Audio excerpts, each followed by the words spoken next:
자, 그래서 우리는 이제 이 개방 체계에 대해서 한번 생각을 해보겠습니다.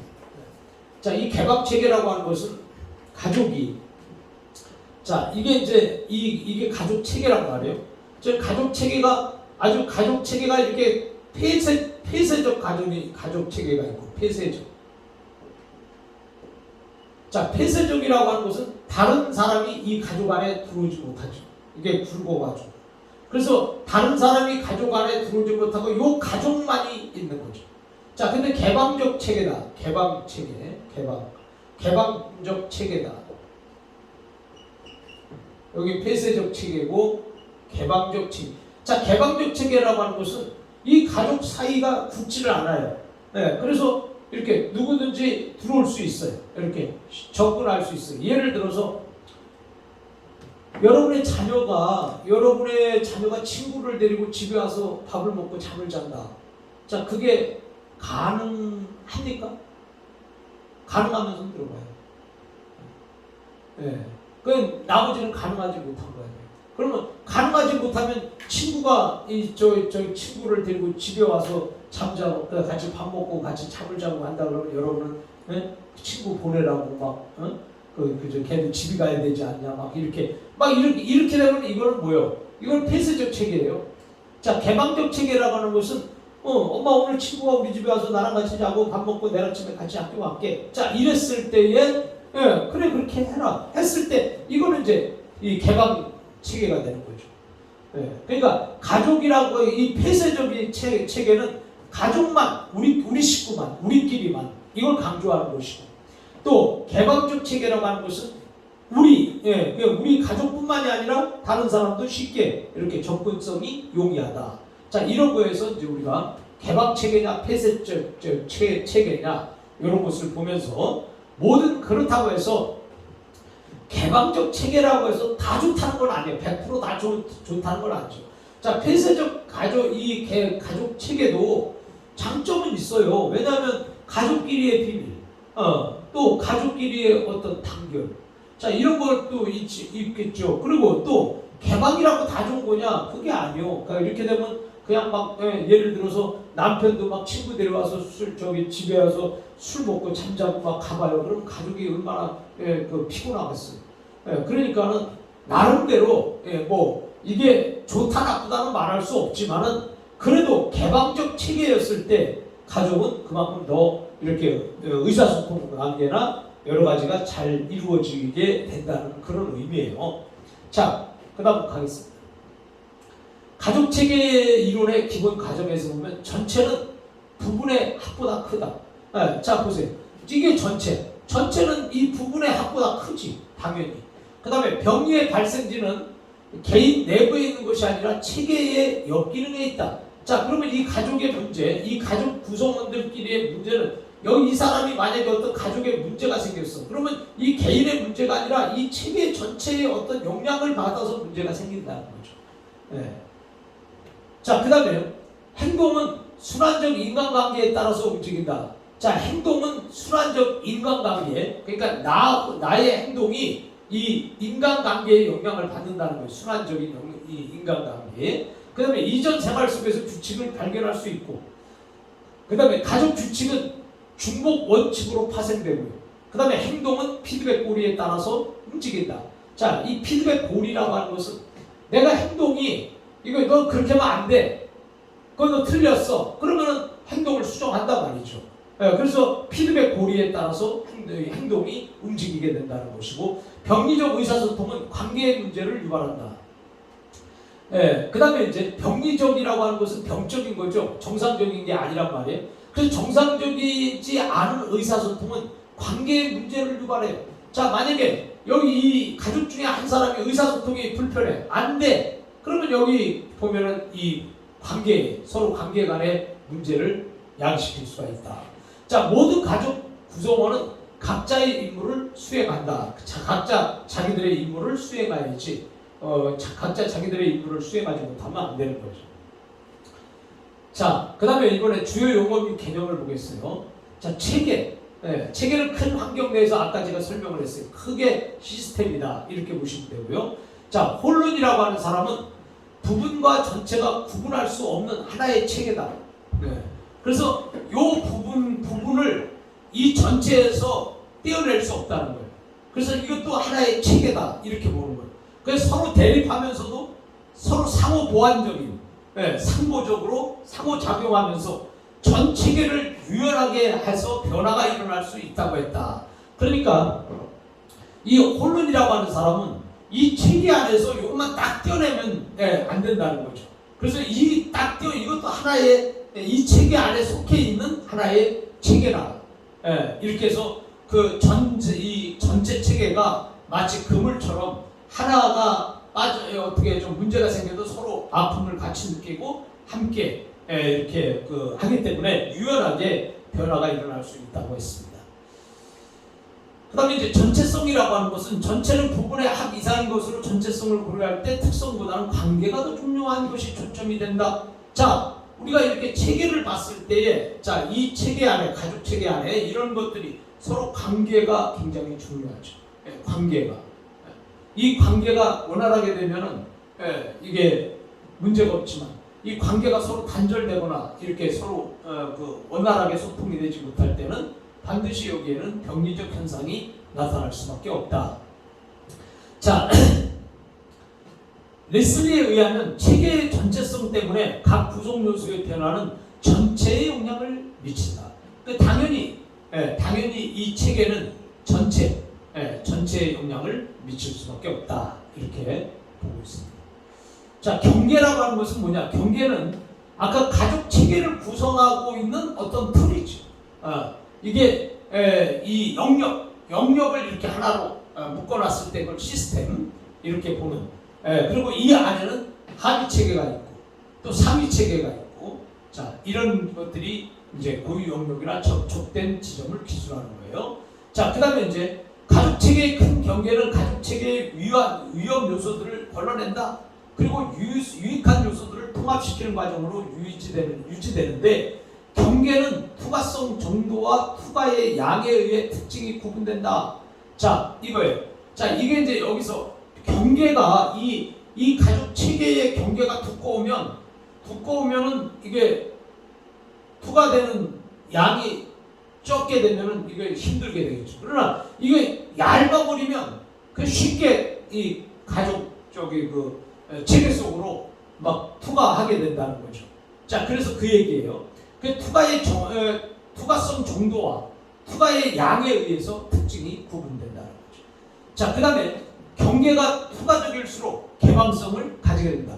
자, 이거 뭐냐면 경계가 이게 쉽게 통과를 이 안에 들어갈 수 있을 때 이게 개방 체계. 근데 폐쇄 체계는 경계가 이게 쉽게 못 들어가니까 여기 폐쇄 시켜놨으니까 쉽게 못 들어가기 때문에 폐쇄 체계가 되는 거고, 개방 체계는 이거 들어가는 게 쉬워. 그래서 이거는 개방 체계다. 이런 뜻이라는 거예요. 자, 밀착이라고 하는 건 뭐냐? 밀착이라고 하는 것은 서로 상호간에 얼만큼 이렇게 붙어 있느냐, 상호간에 어떻게 관계가 얼만큼 두꺼워져 있냐, 그것을 보는 게 우리가 이제 밀착이다. 자, 그래서 우리 또 경계된 경계로 인해서 구성원끼리 서로의 생활에 충분하게 개입할 수 없을 때 그들을 분리된 가족이라고 한다. 자, 경직된 경계로 인해서 구성원끼리 서로의 생활에 충분하게 개입이 없어. 자, 그러니까 서로 상호작용을 하고 의사소통이 이루어져서 이 안에도 다양하게 움직일 수 있어야 되는데 그게 안 된다 이거. 이 안에서도 분리가 된다 이거. 서로 이렇게 의사소통이 안 되고 서로 나누어져 있어. 이렇게 분리가 될 때는 이것이 이제 경직된 경계로 인해서 서로의 생활에 충분하게 개입할 수가 없는, 그것을 갖다가 이제 분리된 가족이다. 여기서 서로 떨어져 있는 분리된 나누어진 가족이다. 이렇게 본다는 거예요. 자, 그 다음에 피드백이에요. 피드백은 통제 조절의 메커니즘으로 피드백 과정은 환경에 대한 개방성과 내부 부분 간의 상호작용으로 변화하는 환경과 내부의 요구에 민감하게 반응해서 체계의 안정성을 찾고자 하는 조절 과정이다. 자, 그래서 피드백이라고 하는 것은 내가 여기서 부족한 것을 발견하고 그것을 지적받고 또 그것을 깨닫고 다시 그것을 보완하는 그런 과정을 우리가 피드백이라고 한다. 그 다음에 항상성이라는 게 있어요. 자, 항상성은 외부 변화에 대해서 내적 안정성을 지키기 위해서 균형을 유지하려는 속성이에요. 자, 그래서 예를 들어서 이 가족 체계가 만약에 동그랗다 그러면 이 동그란 가족 체계는 계속 동그라려고 그래. 동그라려고 그걸 하려고 한단 말이에요. 그래서 항상 늘 이렇게 동그라미로 이렇게 만들어 가려는 그런 속성, 그걸 동그라미를 유지하려고 하는 속성. 자, 그런 속성을 의미한다. 그래서 항상 늘 똑같은, 늘 이렇게 평균적인, 자, 그런 것을 이제 우리가 항상성이라고 해요. 그래서 항상성이 항상 체계에 긍정적으로 이바지해야 하는 것은 아니지만 개선의 필요성을 인식하면서도 변화에 저항하기도 한다. 그래서 자, 예를 들어서 내가 이 동그란 거야. 이 동그란 거를 우리가 좀 깨고 다른 모양으로 가려고 하면은 그래도 여기에 저항을 잡고 하려고 그래. 이 동그란 게 될 수 있으면 자기 틀을 안 깨려고 하는 그런 저항, 그런 저항이 저항하기도 한다. 변화에 이런 얘기예요. 자, 그 다음에 순환적 인간관계라는 게 있어요. 순환적 인간관계라고 하는 것은 어떤 일의 명확한 시작점이나 종료점이 없이 계속해서 영향을 미치는 연속적 피드백 고리가 형성된 상태를 의미한다. 그리고 체계 이론가들은 동시에 많은 힘이 서로에게 영향을 미친다고 주장한다. 자, 순환적 인간관계라는 것은 자, 이게 그냥 말 그대로 쉽게 혈액이 잘 순환하는 것처럼 원활하게 돌아가는 그런 것을 순환적 인간관계라고 그러죠. 특히나 이 가족에게 있어서 순환적 인간관계는 굉장히 중요한 것이다. 그래서 늘 뭐 부모, 나, 그 다음에 자식, 그 다음에 또 이 형제, 부부 자, 이런 것을 우리가 이렇게 원활하게 잘 되고 있으면 그게 순환적 인간관계다. 그 다음에 상호성이라고 하는 것은 서로 상호라는 것은 나 하나만 갖고 되는 것이 아니라 가족들 구성원들 사이의 관계를 우리가 상호라 이렇게 볼 수 있어요. 그 다음에 이제 목표 지향성이, 자, 목표 지향성이라고 하는 것은 목표를 향해서 가려고 하는 그 목표를 향해서 가족 체계가 그 어떤 가족의 어떤 목표를 향해서 가려고 하는 그런 거죠. 그걸 유지하려고 하는 그런 어떤 것, 이것이 이제 목표 지향성이다. 그 목표를 항상 향해 있다는 거죠. 목표를 바라보고 목표를 향해서 나가는 그러한 것을 목표 지향성이라고 합니다. 자, 그 다음에 이제 가족 규칙과 가족 삶 신화. 가족 규칙과 가족 신화라는 것은 가족에는 규칙이 있죠. 가족의 의사소통과 행동을 규정하는 거예요. 규칙은. 자, 그리고 또 그것을 포괄적인 기준과 지침을 내리는 거죠. 자, 그리고 가족 항상성을 지속하는 기능을 하고요. 각 가족은 가족 성원들 간의 행동을 통제하는 방법과 변화를 어떻게 다루어야 할지에 대한 암묵적인 지침을 갖고 있다. 그래서 이 가족 신화라는 것은 이겁니다. 우리 집은 이래. 우리 집은 이래. 이게 이제 가족 신화예요. 너네 집은 어떠니? 너네 집의 가족 신화가 어떠냐고. 우리 집은 이래. 이것은 우리 집만이 갖고 있는 어떤 신화, 그런 것을 의미하는 거죠. 자기 집만이 갖고 있는 고유한 어떤 그 규칙 같은 그러나 규칙이 아닌, 그렇지만 규칙인 이런 것들이. 자, 이것이 이제 가족 신화다 이거죠. 자, 그다음에 이제 가족 규칙과 가족 신화에서 가족 신화는 가족 구성원이 공유하는 잘못된 기대와 신념을 의미하는 것이다. 그리고 주로 역기능적 가족의 현실을 왜곡하거나 합리화, 부정하는 데 활용이 된다. 그래서 가족 구성원들이 가족 신화에 집착하면 가족 항상성 유지를 위해서 새로운 시도나 변화에 저항하게 된다. 그래서 긴장을 유발할 수 있다. 그래서 가족 신화라는 것이 너무 강해버리면 안 돼요. 그래서 우리는 가족의 무슨 신화가 어디 있습니까? 그 가족은 꼭 이래야만 된다. 이런 걸 정해놓으면 안 되는 거죠. 그러니까 우리 가족은 이렇다. 아니지. 그럴 수도 있지만 또 이럴 수도 있는 거죠. 그래서 그 가족 신화, 이걸 생각을 해봤습니다. 그 다음에 지목받은 환자, 아프거나 혹은 문제를 유발하고 있는 사람으로 여겨지는 가족 구성원이에요. 이게 이제 지목받은 환자예요. 이 가족 구성원 중에서 누가 한 사람이 아프거나 또 어떤 한 사람이 문제를 유발하는 그런 사람을 이제 우리가 지목받은 환자다 이렇게 보는 거죠. 그래서 가족 체계의 순환성에 기초를 해서 이렇게 그 지목받은 환자 이런 말을 또 쓰게 되는 거예요. 자, 그다음에 이중구속이라는 게 있어요. 자, 이중구속은 권력자가 의사전달을 할 때 의사소통의 수준이 일치되지 않는 모순된 메시지를 보내는 역기능적 의사소통의 형태를 의미한다. 그래서 수신자는 둘 이상의 상반된 메시지를 받고 어느 것에 반응해야 할지 몰라 정서적 혼란에 빠지기 쉽다. 이중구속이라고 하는 것은 애매모호한 거예요. 애매모호한 거. 예를 들어서 아버지가 내가 공부만 하면 안 된다. 운동을 열심히 해야 된다. 아버지가 그렇게 얘기를 했다고 쳐요. 그러면 아버지의 본 뜻은 뭐예요? 공부도 하고 운동도 열심히 하라는 거잖아요. 그런데 아버지가 공부만 하면 안 된다는 거예요. 운동도 열심히 해야 된다는 거예요. 그래서 운동을 열심히 하려고 하니까 공부가 부족해. 또 공부만 열심히 하려고 하니까 운동이 부족해. 그래서 도대체 아버지는 무슨 얘기를 하는 거냐? 그럼 운동을 열심히 하라는 거냐? 공부를 열심히 하라는 거냐? 아니면 두 개 다를 열심히 하라는 거냐? 이게 이제 헷갈리는 거예요. 근데 아버지 말은 이거예요. 공부만 한다고 다 되는 것이 아니다. 운동도 열심히 해야 된다. 자, 이랬을 때는 아버지가 이중구속을 하는 거죠.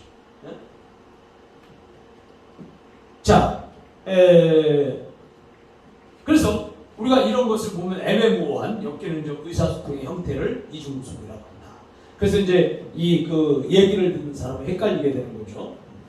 자, 그 다음에 변동성. 자, 등결과성과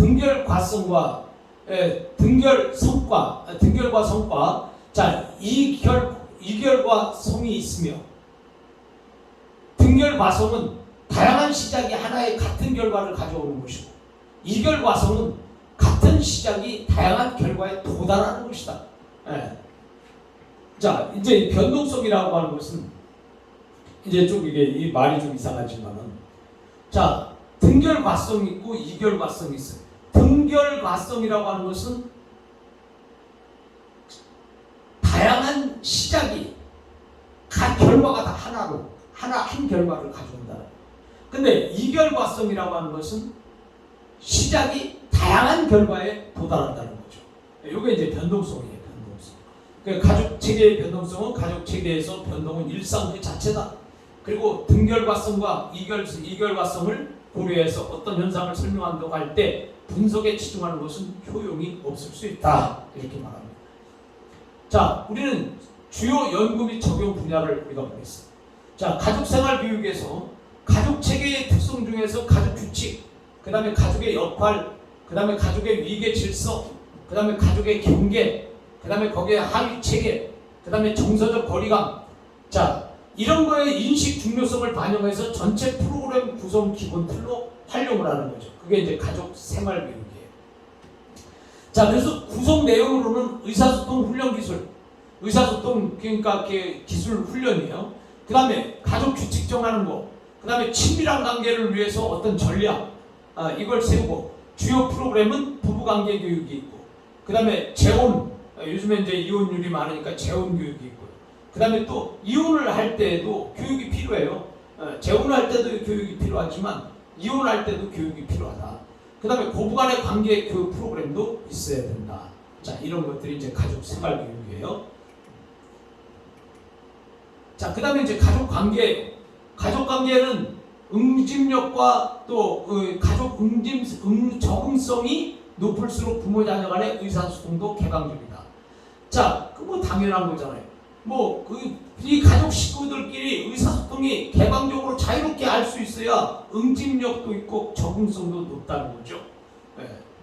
자, 그 다음에 이런 것이 만약에 안 되면 자녀들의 우울 성향인 자녀들이 우울하게 되고 또 스트레스를 많이 받는다는 거예요. 그래서 이 응집력과 적응성 이런 것은 가족 간의 의사소통을 통해서 잘 이루어져야 된다. 그런 얘기입니다. 그 다음에 청소년에 대한 부모의 의사소통이 폐쇄적일 때 자녀의 부모에 대한 불만이 증가하죠. 그 그리고 가출과 도둑질하는 것, 그 다음에 비행, 행동이 빗나가는 것 등의 행동 문제가 발생하는 것으로 밝혀졌다. 그랬습니다. 그러니까 가족 관계가 잘 이루어지는 가정에서는 이런 것들이 없다는 거예요. 그 다음에 가족의 재구조화나 가족의 응집성 또는 가족 도표가 가계도예요. 가계도를 활용한 원가족의 이해가 매우 도움이 된다. 그랬습니다. 그 다음에 이제 가정폭력이에요. 자, 가정폭력 가해자들의 30% 이상이 폭력 경험이 있는 가족에게 성장했다. 자, 이거니까 30%의 그 자녀들은 부모의 폭력의 영향을 30% 받는다. 그래서 가해자들이 30%가 그 성장 과정에서 그걸 본 거예요. 체험한 거예요. 경험한 거예요. 그래서 원가족과의 미분화된 경계, 원가족 원래 가족과의 분화가 안 된 거죠. 그리고 그런 경계, 그 다음에 병리적인 삼각관계. 삼각관계가 좋을 수 있죠. 뭐 아버지, 엄마, 나는 굉장히 삼각관계니까 좋은데 이게 병리적이어서는 안 된다는 거예요. 너무 병적인 모든 것이 딱 삼각관계를 딱 이루어지죠. 이렇게 하면 안 된다는 거죠. 예를 들어서 여동생이 하나 있다. 그러면 아버지, 엄마, 나 이렇게 삼각관계만 딱 이게 병리적으로 돼버리면 여동생은 왕따가 되는 거다. 자, 이렇게 해서 이제 병리적이 돼서는 안 된다는 거죠. 자, 그 다음에 가족 체계를 통한 투사 과정, 정서적 단절, 세대를 통한 폭력 전수 등이 나타나고 있는 점을 고려해서 가해자와 피해자 가족 체계를 이해하고 분석한다. 그 다음에 가정폭력은 폭력 가정이죠. 그 다음에 폭력 가정은 대부분 가족 간의 의사소통이 제대로 되지 않을 때 수평적인 가족 대화를 하지 않는 데 대해서 주로 서로 상처를 주고 또 언어 정서 표현 행동이 악순환 고리를 가지고 있어서 가족 스트레스가 누적되고 또 폭력화되기 때문에 이에 대한 전략적 방법이 필요하다. 이런 얘기입니다. 자, 가족 상담과 치료예요. 자, 가족 상담과 치료는 보엘의 가족체계 이론을 활용해서 연구한 결과에 보면 정서 분열증이나 그 다음에 정서 장애 가족을 치료하는데 효과가 있음이 밝혀졌다. 자, 이 보엘은 정서 분열증, 그러니까 정서가 이게 분열이라고 하는 것은 나눠지는 거예요. 이렇게 나눠지는 거고. 그 다음에 이제 정서 장애, 이 정서 장애가 이 정서가 이렇게 분열할 때 분열하고 응집할 때 응집하고 결속할 때 결속이 돼야 되는데 이런 것이 잘 안 되는 거. 자, 그래서 이제 그게 이제 정서적 장애다. 자, 그러면 예를 들어서 이 사람이 우울해. 우울할 수 있죠. 사람이 어떤 문제를 만나면 우울할 수 있는데 그 우울의 기간이 3개월을 지나가. 계속해서 3개월 동안 우울해버려요. 그럼 그 사람은 벌써 이미 우울증 환자다. 자, 그렇기 때문에 원상복귀가 안 된다. 이거 문제죠. 그래서 가족 체계 이론을 활용해서 보엔이 정서 분열증과 정서 장애 그 가족을 치료하는데 이런 것들이 가족 상담과 치료가 효과가 있다고 밝혔습니다. 자, 그 다음에 이제 심해숙 김영규는 그들의 연구에서 가족 체계의 응집력과 적응력이 높을수록 이제 가족 체계에서는 이게 딱 두 가지를 한번 생각을 해보세요. 응집력, 적응력이에요. 그러니까 응집력이 있으면 가족이 단단하게 뭉치는 것이고 적응력이 있으면 가족이 서로가 다양하게 자기 할 일을 임무를 완성하는 것이다. 자, 이것이 높을수록 대학생의 경우 가족에 속한 자아문화 수준이 높고 개인의 자아문화 수준이 높을수록 가족에 대한 만족도와 긍정성이 증가하고 있음을 밝혔다는 것입니다. 자, 그래서 이제 우리는 가족 상담과 치료를 우리가 생각을 해봤습니다. 자, 이제 우리는 이제 가족에 대해서 이해를 우리가 할 텐데 먼저 이제 지금의 이제 우리가 이 가족하면은 옛날에 가족이라고 하는 것은 어떤 개념이었냐? 옛날에 가족은 우리가 생각할 때 말이죠. 가족을 첫째 가족이라고 하면 첫째는 혈연 관계다. 혈연. 자, 피가 섞여야 된다. 그렇게 생각을 했어요. 그 다음에 옛날의 가족은 반드시 복수라는 거예요. 복수. 그리고 옛날의 가족은 말 그대로 한 식구야. 한 식구. 식구라고 하는 이 개념. 자, 그런데 지금은 이 가족이라고 하는 것이 꼭 혈연이 들어가야 되냐? 아닐 수도 있고요. 가족이 복수냐? 아니에요. 지금은 1인 가족 있잖아요. 1인 가족, 1인 가족. 자, 1인 가족이 있으니까 복수가 아니에요. 네, 이것도 아니에요. 그러면 한 식구냐? 가족끼리 떨어져 있다고 가족이 아니에요. 떨어져 있어도 가족이다. 자, 그래서 지금은 이제 가족을 새롭게 정의를 해야 될 시대다.